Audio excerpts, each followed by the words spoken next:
कहना है बच्चों कि वो जिसे सुनकर रो पड़े आंखें तेरी, आसमां से ऐसी भी खबर एक दिन आएगी। आज तेरी मुट्ठी में रेत हुआ तो क्या हुआ, कल इस समंदर में तेरी भी लहर आएगी। तो बस इंतज़ार करके रखिए और अपने हौसले पे विश्वास कीजिए, अपने विश्वास पर भी विश्वास कीजिए कि आप जो कर रहे हैं उसका परिणाम कहीं ना कहीं अच्छा ही होगा। क्योंकि कहते हैं ना कि हर परिणाम का कुछ न कुछ, हर मेहनत का कुछ न कुछ परिणाम अवश्य आता है। अगर आप 2 फावड़े लेकर खेत में कुछ न कुछ कार्य करेंगे तो कुछ न कुछ तो कार्य अवश्य होगा ही, उसका परिणाम कुछ न कुछ तो आएगा ही। ठीक है,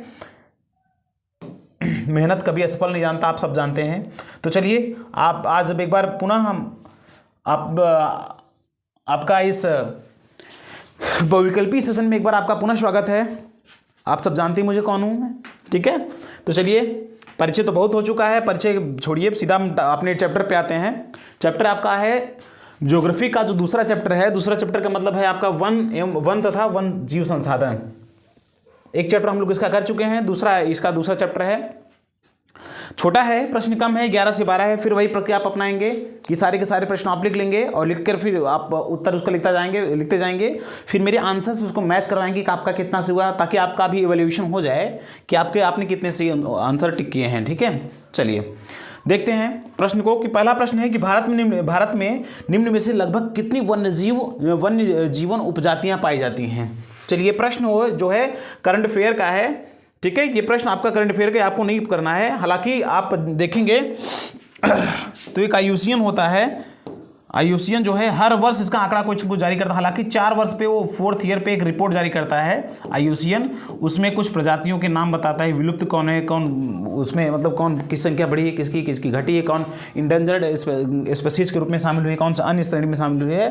तो उसके द्वारा जो बताई गई वर्तमान में संख्या है 1,57,190 के आसपास उपप्रजातियां। हालांकि पूछेगा नहीं, ठीक है, आप बस इसको याद रखिए। याद क्या नहीं रखेंगे तो भी चलेगा, क्योंकि हालांकि ये करंट अफेयर का है, लेकिन हो सकता है शायद प्रश्न बन जाए। तो वर्तमान ये करंट अफेयर का प्रश्न मतलब हर वक्त बदलता रहता है। ठीक है, हर साल ये बदलता रहता है। फिर भी आप जानते रहिए कि IUCN ने जो निकाला है उसमें जो प्रजातियों की संख्या बताई 1,57,190 प्रजातियों का नाम दिया है उसमें। ठीक है, इतनी संख्या बताया है। चलिए दूसरा प्रश्न देखते हैं हम लोग। दूसरा प्रश्न कह रहा है कि निम्न में से संकटग्रस्त जीव कौन से हैं। ठीक है, संकटग्रस्त मतलब अब मैं आपको थोड़ा बता रहा हूं IUCN के बारे में। संकटग्रस्त, अब ये संकटग्रस्त है क्या चीज। अब देखो, एक होता IUCN, आपको इसमें विधिवत बता दे रहा हूं। IUCN की स्थापना लगभग 1948 में की गई थी। इसको हम फुल फॉर्म के रूप में जानते हैं इंटरनेशनल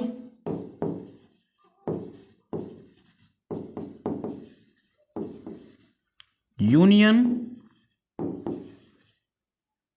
फॉर कंजर्वेशन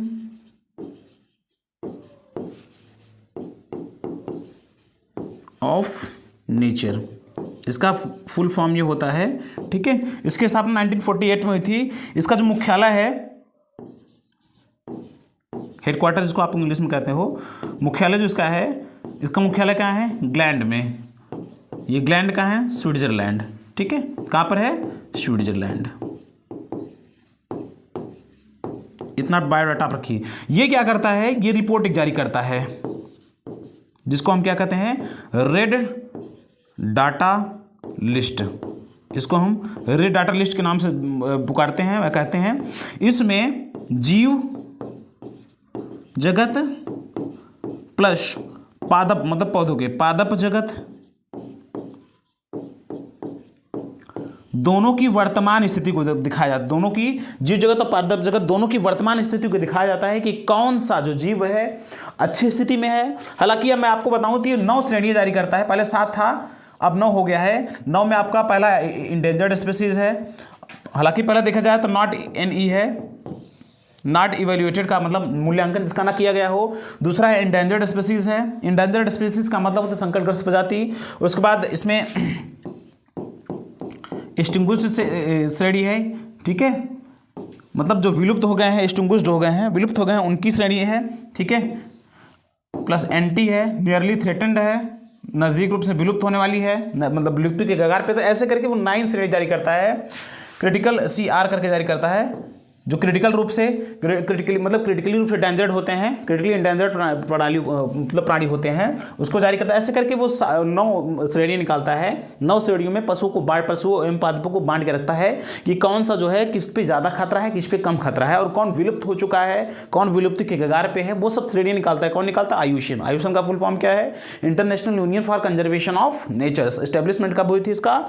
1948 में। ठीक है, कहीं कि आपको आप गूगल करेंगे तो कहीं कि आपको 1964 में मिल जाएगा। ठीक है, हालांकि ये अधिकांशतः यही सही है। ठीक है, 48 में। आगे देखिए, अगला प्रश्न कह रहा है कि निम्न में से संकटग्रस्त जीव कौन सा है? तो इसमें देखो, हिरण जो आपका है, ठीक है, हाथी भी आपका सामान्यतः पाया जाता है, कबूतर भी पाया जाता है। आपका जो ये संकटग्रस्त इंडेंजर्ड स्पीशीज में शामिल किया गया है गैंडा। ठीक है, गैंडा को शामिल किया गया है।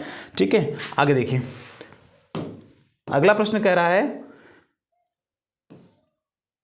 तीसरा प्रश्न है, बक्सा टाइगर रिजर्व जो है निम्न से किस स्थान पर पाया जाता है? तो जो बक्सा जो है ये पाया जाता है पश्चिम बंगाल में। ठीक है, वेस्ट बंगाल में पाया जाता है। ये जो रिजर्व है कहाँ पाया जाता है? पश्चिम बंगाल में। अगला प्रश्न कह रहा है, भारत में वन्यजीव संरक्षण अधिनियम कब पारित हुआ था? तो वन्यजीव संरक्षण अधिनियम जो है 1972 में पारित हुआ था। फिर वही बात, इसमें लगभग 6 श्रेणियाँ बनाई गई थी। 6 श्रेणियाँ बनाई गई थी। उन 6 श्रेणियों में जो है पादपों एवं जो जीव जो होते हैं और पादप जगत होते हैं, सबको दोनों को इसमें शामिल किया जाता है, उनमें श्रेणियाँ दी जाती हैं। ठीक है, अगला प्रश्न कह रहा है,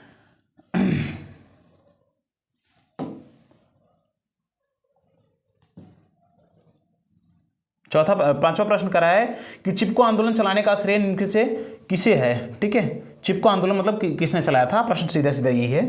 ठीक है, चिपको आंदोलन चलाने का श्रेय निम्न में से किसे है? तो देखिए, जो चिपको आंदोलन है, थोड़ा सा मैं आपको डिटेल दे देता हूं। जो चिपको आंदोलन है वो 26 मार्च 1973 में चलाया गया था। कहाँ चलाया गया था? उत्तराखंड के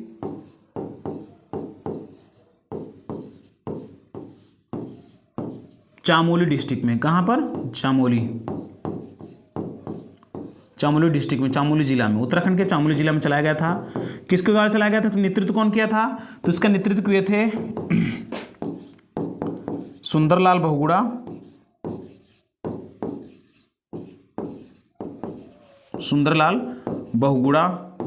प्लस चंडी प्रसाद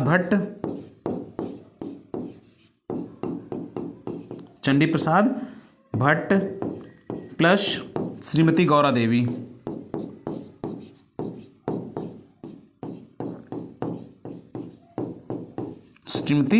देवी। ये जो है ये विशेष नाम में आता है। ठीक है, सुंदरलाल बहुगुणा, चंडी प्रसाद भट्ट और श्रीमती गौरा देवी, मतलब इन लोगों ने मिल करके, हालांकि उसमें विशेष रोल तो महिलाओं का ही था। ठीक है, नाम लेकिन फिर भी पुरुषों का आता है। जो महिलाएं हैं उत्तराखंड के चामोली डिस्ट्रिक्ट में, एक्चुअली क्या था, सरकार ने एक अधिनियम पारित किया जिसकी वजह से जो वन की कटाई करवानी थी, क्योंकि वहां से कुछ उद्देश्य परियोजनाएं गुजर रहे थे, कुछ मार्ग या फिर कुछ अन्य परियोजना गुजर रहा था, तो जिसकी वजह से वृक्षों को काटना अनिवार्य था। तो वहां पर वृक्षों घाटी क्षेत्र था, तो वहां पर वृक्ष न कटे, इसके लिए औरतों ने क्या किया, जितनी यहाँ की महिलाएं थी सबने एक से एक हाथ पकड़ करके वृक्षों को ऐसे गले लगा ली। ठीक है, ऐसे अपनी बाहों में भर ली सब लोगों ने, तो इसलिए इसका नाम जो है चिपको आंदोलन पड़ा। ठीक है, ठीक, चलिए अब इसका उत्तर आप बताइए। इसका उत्तर आप जान ही गए होंगे, सीधा दिख रहा है सुंदरलाल बहुगुणा। ठीक है, इसका उत्तर सही होगा। अगला प्रश्न है कि भारत के कितने प्रतिशत भूभाग पर वन है? चलिए बताइए, भारत के कितने प्रतिशत भूभाग पर वन है? पहला ऑप्शन है 22.5%, दूसरा ऑप्शन है 23.6%, 25, तीसरा है 25.9% और चौथा है 21.05%। चलिए देखिए, कितने प्रतिशत भूभाग मतलब है कि उसका क्षेत्रफल कितना है। ठीक है, तो जो भी आंकड़ा आया था, ठीक है, उसमें 21.5, हालांकि इस प्रश्न को थोड़ा हम लेते हैं, इस प्रश्न को आप लोग उसमें रखिए, संशय में रखिए, क्योंकि 2 बार आंकड़ा आया था, तो दोनों का आंकड़ों को हम मिलाकर हम नीचे पिन कर देंगे, नीचे डाल देंगे, क्योंकि इसमें जो है संदेह लग रहा है 23.6 का भी और 21.5 का, क्योंकि 2 बार आंकड़ा आए थे और दोनों कहीं ना कहीं इसमें शामिल है। मैं आपको देख के इसको बता दूंगा, ठीक है। इन दोनों में संशय है मुझे भी, ठीक है। तो हम इसको जो है नेक्स्ट में अपलोड कर देंगे, ठीक है, मतलब आपको पिन कर देंगे नीचे। चलिए अगला प्रश्न देखिए।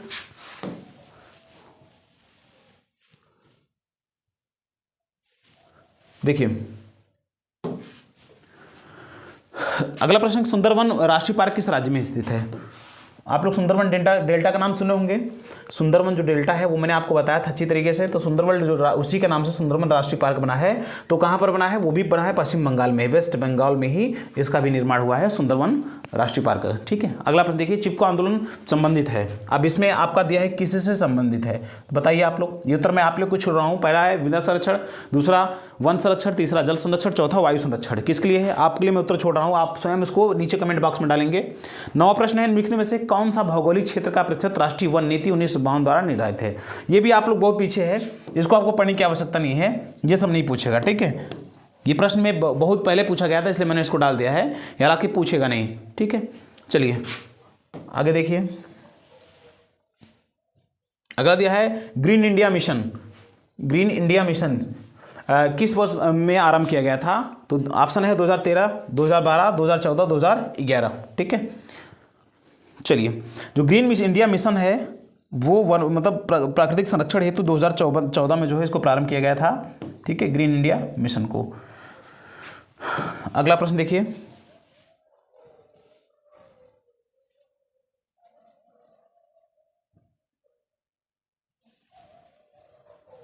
लास्ट प्रश्न है कि हरा सोना निम्नलिखित में से किसे कहा जाता है? हरा सोना, जो आपके काम का प्रश्न नहीं वो चीज मैं काट दे रहा हूं, ठीक है।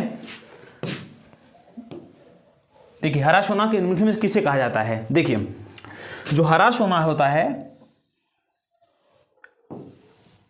जो हरा सोना होता है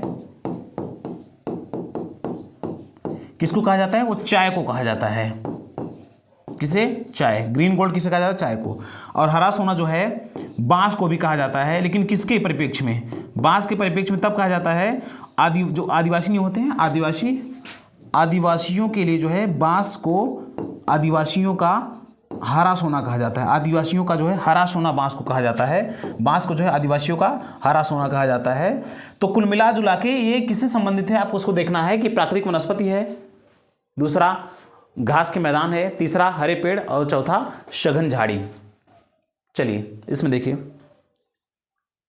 इसमें आपको एक संशय होगा। देखो, जो इसमें जो उत्तर सही होगा आपका प्राकृतिक वनस्पति, पहले मैं बता दे रहा हूँ, प्राकृतिक वनस्पति से होगा। क्यों सही होगा? क्योंकि जो हरे पेड़ होते हैं, जो सघन झाड़ियाँ होती है, ये भी तो हरे पेड़ होते हैं, ठीक है। या फिर घास के जो मैदान होते हैं ये भी कहीं ना कहीं वनस्पति और इसमें शामिल होते हैं, तो कुल मिला जुला के जो तीनों हैं, तीनों आ जाएंगी प्राकृतिक वनस्पति में। इस तरह से हमारा जो उत्तर सही होगा प्राकृतिक वनस्पति, क्योंकि प्राकृतिक वनस्पति के अंतर्गत ही हरे पेड़, सघन झाड़ी और घास के मैदान शामिल होते हैं। तो इस तरह से हमारा जो उत्तर सही होगा वो कौन सा सही होगा? प्राकृतिक वनस्पति, ठीक है। अगर वैसे पूछा जाता हरा सोना, अगर ऑप्शन दे चाय में तो चाय मारिएगा, अगर बांस दे उसमें आदिवासियों करके देगा तो आपको बांस मारना है, ठीक है। तो इस तरह से आपका ये टोटल प्रश्न इसमें 11 थे। अब मैं आपको ले चलता हूं अगले पे, ठीक है। अगला एक ही साथ में करवा देना, ठीक है। अगला जो है आपका, चलिए इसमें देखिए, अब आपका जो चैप्टर नंबर 3 है ज्योग्राफी का, एक साथ में करवा देना क्योंकि प्रश्न की संख्या कम है। ज्योग्राफी के बाद जो चैप्टर नंबर 3 है उसमें आपका चैप्टर नंबर 3 का नाम है जल संसाधन, ठीक है। अब इसे देखते हैं कौन कौन सा प्रश्न बना हुआ है। पहला प्रश्न देखते हैं, निम्नलिखित में से उत्तर प्रदेश की सबसे बड़ी नदी घाटी परियोजना कौन सी है? चलिए पहला देखिए माता टीला, दूसरा रामगंगा, तीसरा रिहंद और चौथा गंडक। चलिए देखिए, जो माता टीला बांध है ये झांसी में बना हुआ है, कहाँ पर? बेतवा नदी पर, बेतवा नदी है, बेतवा नदी बना हुआ है। जो रिहंद है, ये रिहंद जो है रिहंद नदी बना है दक्षिणी मतलब मिर्जापुर वाले क्षेत्र में रिहंद नदी बना है, सोनभद्र में, ठीक है, सोनभद्र में बना है रिहंद नदी पर। जो ये आपका सोनभद्र में बना हुआ है, सोनभद्र में, ठीक है, सोनभद्र में रिहंद नदी पर ये बना हुआ है, सोनभद्र में। अगला है रामगंगा बांध, ठीक है। ये रामगंगा जो परियोजना है, ये रामगंगा परियोजना आपका किस में? रामगंगा नदी पर बना हुआ है। कहाँ पर, रामगंगा नदी पर। और हालांकि ये वर्तमान में उत्तराखंड में पड़ता है, तो इस तरह से इसमें पूछा है उत्तर प्रदेश की, लेकिन उत्तर प्रदेश में वर्तमान हालांकि राजस्थान उसमें उत्तराखंड में पड़ता है इसका कुछ हिस्सा। तो इस तरह से आपका उत्तर क्या से होगा, रामगंगा। ठीक है, गंडक भी गंडक नदी पर बना है, गंडक बांध परियोजना गंडक नदी पर बना है। इस तरह से आपका उत्तर क्या से होगा, रामगंगा। रामगंगा उत्तर प्रदेश की सबसे बड़ी परियोजना मानी जाती है। ठीक है, ये उत्तर हमारे क्या से होगा, रामगंगा। अगला प्रश्न देखिए, अगला प्रश्न कह रहा है कि हीराकुंड बांध किस नदी पर बनाया गया है। ठीक है, हीराकुंड जो बांध परियोजना है वो किस नदी पर बनाया गया है, देखते हैं। हीराकुंड जो बांध किस नदी पर बनाया, मैंने इसको आपको जो आपका मतलब मैप का सेशन जो चल रहा था, मैप मैंने आपको बताया था, विधिवत मैंने बताया था कहाँ से निकलती है, कहाँ गायब होती है, सब मैंने बताया था। हीराकुंड बांध, ठीक है। चलिए, हीराकुंड जो बांध है किस नदी पर बनाया गया है, तो बताइए आप लोग। ऑप्शन ए तापी नदी, दूसरा कोशी नदी, तीसरा महानदी और चौथा गोदावरी नदी। चलिए, जो हीराकुंड बांध है वो महानदी पर बनाया गया, इसका उत्तर क्या होगा, महानदी। महानदी पर जो है हीराकुंड बांध का परियोजना की हीराकुंड जो है बांध बनाया गया है। अब महानदी कहाँ से निकलती है मैंने आपको विधिवत बताया है। आप लोग कमेंट बॉक्स में आपको पिन करना है, आपको कमेंट करना है कि महानदी जो नदी है, जो महानदी है वो कहाँ से निकलती है, आपको इसका उत्तर देना होगा कमेंट बॉक्स में। ठीक है, चलिए अगला प्रश्न देखिए। अगला प्रश्न कह रहा है तीसरा, नागार्जुन योजना किस नदी पर है। ये भी मैंने आपको बहुत अच्छे तरीके से बताया था मैप में। ठीक है, नागार्जुन योजना जो है किस नदी से संबंधित है। पहला ऑप्शन कृष्णा, दूसरा कावेरी, चौथा तीसरा गंगा और चौथा महानदी। चलिए, इसका उत्तर क्या सही होगा, कृष्णा नदी। ठीक है, इनमें समझाने जैसा कुछ है नहीं। मैंने पिछले मैप के सेशन मैंने बहुत अच्छे से बताया आपको, उसको आप लोग नहीं देखेंगे तो आज जाकर देख लीजिए। ठीक है, आपको इसी नीचे आपके 10 वाले जो 10 का है अलग से मैंने बनाया है प्लेलिस्ट में आप जाएंगे तो नीचे आपको मैप का सेशन मिलेगा, भारत दर्शन सीरीज। भारत दर्शन सीरीज में आपको बेहतरीन अच्छे से मैंने समझाया है कि नागार्जुन बांध परियोजना और कृष्णा नदी। ठीक है, अगला प्रश्न देखिए, किस नदी पर टिहरी बांध परियोजना स्थित है। टिहरी नदी बांध परियोजना किस पर स्थित है। पहला है भागीरथी नदी पर, दूसरा नर्मदा नदी पर, तीसरा महानदी नदी पर और चौथा चंबल नदी पर। चलिए देखिए, जो टिहरी बांध परियोजना है ये भागीरथी नदी पर बनाया गया है, अर्थात जो गंगा नदी में बनाया गया सबसे बड़ा ये बांध परियोजना है टिहरी बांध परियोजना। किस पर बनाया गया है, भागीरथी नदी पर। ठीक है, चलिए आपका 5वां प्रश्न है, रिहंद बांध किस, देखो आ भी गया है, रिहंद बांध परियोजना किस राज्य में स्थित है। मैंने आपको बताया भी है, रिहंद जो है उत्तर प्रदेश के, ये उत्तर प्रदेश है। ठीक है, ये उत्तर प्रदेश है। उत्तर प्रदेश का ये जो क्षेत्र है ये सोनभद्र कहलाता है, सोनभद्र। यहीं पर एक नदी फ्लो होती है जिसको हम क्या कहते हैं, एक नदी फ्लो होती है जिसको हम क्या कहते हैं, जिसको हम क्या कहते हैं, रिहंद। ध्यान सुनिएगा, इसी रिहंद, ये उत्तर प्रदेश का हिस्सा है। ठीक है, उत्तर प्रदेश है ये। इसी रिहंद नदी पर एक रिहंद बांध परियोजना बनाया गया है। क्या, रिहंद बांध परियोजना बनाया गया है। अब इस रिहंद बांध परियोजना को अन्य नाम से भी जाना जाता है, उसको क्या कहते हैं, गोविंद वल्लभ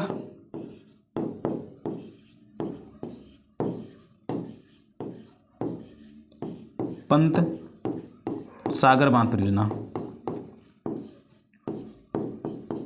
ठीक है, अन्य नाम से भी इसको हम जानते हैं। तो इसका ये इतना हो रहा। ठीक है, रिहंद नदी बना है उत्तर प्रदेश के सोनभद्र जिले में बना है, इसको अन्य नाम से गोविंद वल्लभ पंत सागर के नाम से भी जाना जाता है। अगला प्रश्न देखिए, तो इस तरह से इसका उत्तर क्या होगा, उत्तर प्रदेश। ठीक है, अगला प्रश्न कह रहा है भाखड़ा नागल बांध परियोजना,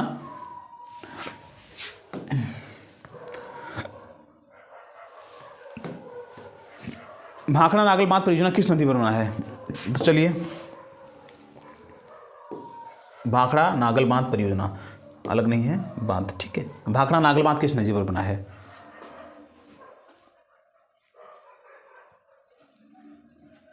चलिए, इसका उत्तर सही होगा आपका सतलज। ठीक है, आप लोग देख लीजिएगा। ठीक है, भाखड़ा नागल बांध परियोजना किस नदी पर बना है, सतलज। चलिए अगला प्रश्न देखिए, 6 तक हो गया। अगला हीराकुंड बांध परियोजना। ठीक है, सॉरी, हीराकुंड बांध किस राज्य में है, हीराकुंड। पहला option Gujarat, option B Andhra Pradesh, sorry option ख है आंध्र प्रदेश, ऑप्शन ग उड़ीसा, ऑप्शन घ महाराष्ट्र। ठीक है, बताइए। चलिए, ये उड़ीसा में है, क्योंकि जो महानदी है अमरकंटक पर्वत से निकल करके जब यहाँ से निकलती है तो उड़ीसा से होकर प्रवाहित होते उड़ीसा में ही आपका यहाँ पर महानदी जो है अपना डेल्टा बनाती है, और इसी डेल्टा के बनाने के थोड़े से पहले जो है उड़ीसा में ही ये किस हीराकुंड बांध का मतलब हीरा जो कुंड बांध है उसको निर्मित किया गया है। ठीक है, तो ये कहाँ पर है? उड़ीसा में। तो उत्तर क्या से होगा? उड़ीसा। अगला प्रश्न कह रहा है सलाल बांध किस नदी पर बना हुआ है? चलिए देखिए, चलिए इसमें ऑप्शन है महानदी, ख चिनाब, स सतलुज, ग सतलुज और घ कृष्णा। तो उत्तर आपका कैसे होगा? चिनाब। चिनाब जो इसका उत्तर से होगा, एक्चुअली चिनाब है। ठीक है, तो जो उत्तर जो जम्मू कश्मीर है, जम्मू कश्मीर के हिस्से में ही एक चिनाब नदी बहती है। चिनाब नदी पे कौन कौन सा बांध है? एक तो आपका सलाल बांध परियोजना हो गया, सलाल बांध परियोजना, एक है बगलिहार, क्या बगलिहार बांध परियोजना, एक कह सकते हो आप लोग दुलहस्ती बांध परियोजना या दुलहस्ती परियोजना। ठीक है, क्या कह सकते हो?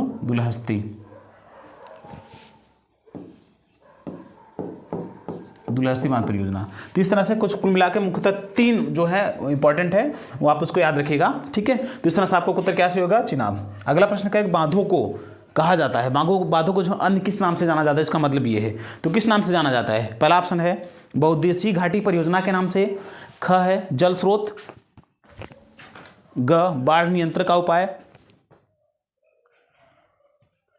घ जल का भंडार।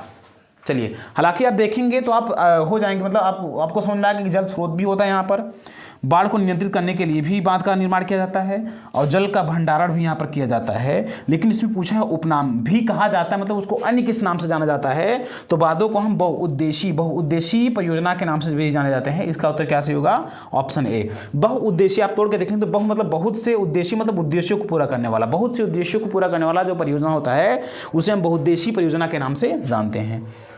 चलिए अगले प्रश्न पे चलते हैं। 10वां प्रश्न कह रहा है कि जलमंडल का कितना प्रतिशत भाग समुद्री जल के रूप में पाया जाता है? ये इंपॉर्टेंट प्रश्न है, इंपॉर्टेंट है, आपको नॉलेज भी होना चाहिए। बताइए। पहला ऑप्शन है 95%, ऑप्शन ख 96%, ऑप्शन ग 97.5%, ऑप्शन घ 98%।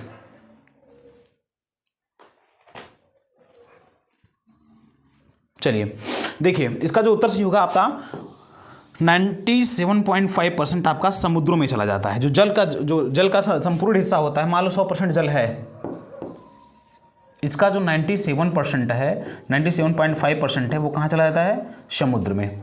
कहाँ? समुद्र। जो पेय योग्य नहीं है समुद्र में चला जाता है। अब कितना बचा? 2.5%। अब ध्यान रखिएगा 2.5% बचा। अब इस 2.5% का आप देखेंगे तो 69.5% इसका जो आप देखेंगे 2.5% का 69.5% जो आता है आपका आइसबर्ग होता है। आइसबर्ग आप लोग समझते होंगे। आइसबर्ग 69.5% क्या होता है? आइसबर्ग। आइसबर्ग मतलब क्या होता है? आइसबर्ग का मतलब होता है जो बर्फ के रूप में ढके होते हैं, ग्लेशियर्स होते हैं। जैसे आपका पर्वत कोई हो गया, इसके ऊपर ढके हैं, ठंडे प्रदेशों में है। ठीक है, जैसे आपका नॉर्थ आर्कटिक है, उत्तरी आर्कटिक में है, अंटार्कटिका में है, उन सब क्षेत्रों में जो आइसबर्ग होते हैं, मतलब बर्फ के जो टुकड़े होते हैं, बर्फ के जो खंड होते हैं, उनको आइसबर्ग कहते हैं। ठीक है, 69.5% आपका किस में है? आइसबर्ग के रूप में है।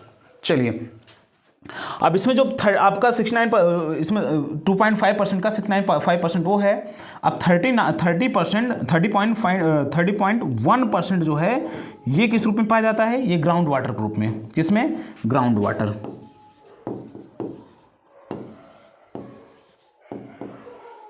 ये ग्राउंड वाटर के रूप में पाया जाता है। बचा कितना?